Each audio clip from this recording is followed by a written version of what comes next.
vous voulez.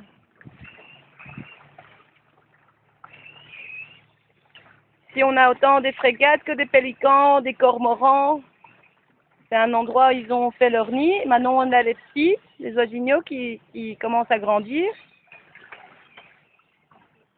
Ils profitent, ça c'est l'exemple parfait de comment la mangrove sert aux différents niveaux. Les poissons sous les racines, sur les branches, des crabes, comme je disais, un petit serpent est capable d'aller devant. Et regarde ça. Salut.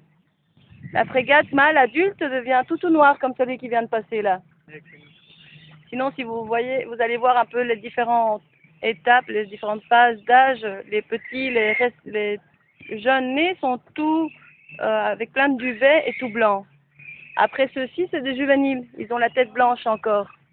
Et à l'âge adulte, le mâle, il est tout noir. Et la femelle, on la reconnaît parce qu'elle préserve une tache blanche à la gorge. Oui.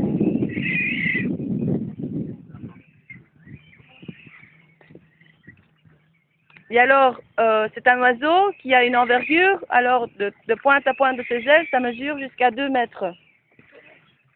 Il est très court en pattes, ce qui lui ne permet pas de se poser au sol, par exemple. Parce que s'il est court en pattes et il est grand en ailes, il cognerait ses ailes sur le sol, il ne pourrait pas lever le vol.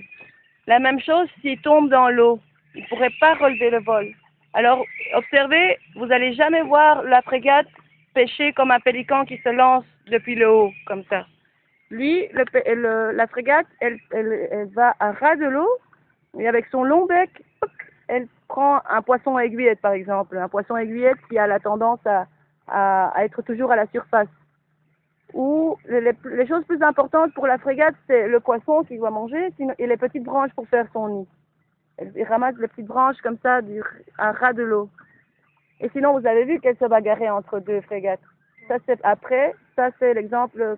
On parle des frégates, quand on les décrit, on dit que c'est les pirates des Caraïbes. Parce que si elle n'est pas assez douée pour pêcher elle-même, elle va attaquer un autre oiseau qui aura pêché.